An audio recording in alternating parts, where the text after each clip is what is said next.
प्रभुं प्राणनाथं विभुं विश्वनाथं जगन्नाथनाथं सदानन्दभाजं भवद्भव्यभूतेश्वरं भूतनाथं शिवं शङ्करं शम्भुमीशानमीडे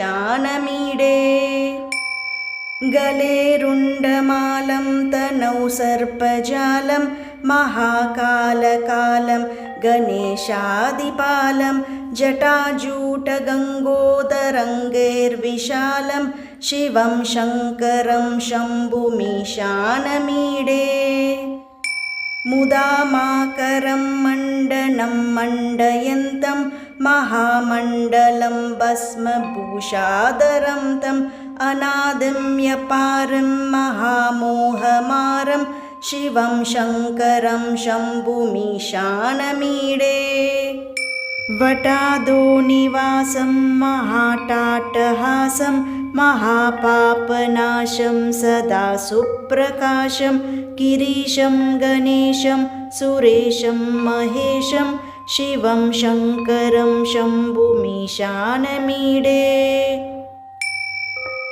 गिरीन्द्रात्मज सङ्गृहीतार्धदेहं गिरौ संस्थितं सर्वदा पन्नगेहं परब्रह्म ब्रह्मादिभिर्वन्द्यमानं शिवं शङ्करं शम्भुमीशानमीडे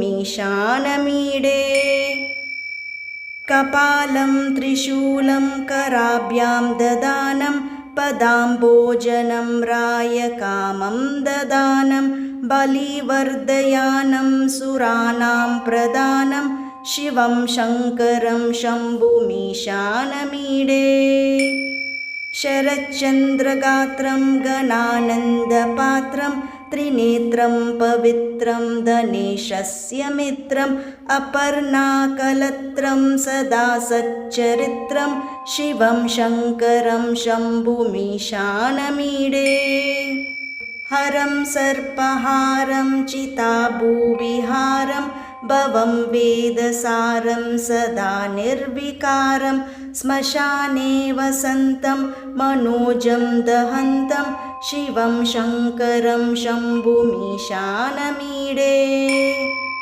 स्तवं यप्रभाते नरशूलपाने पठेत् स्तोत्ररत्नं त्विह प्राप्य रत्नं सुपुत्रं सुधान्यं सुमित्रं कलत्रं विचित्रैः समाराध्य मोक्षं प्रयाति।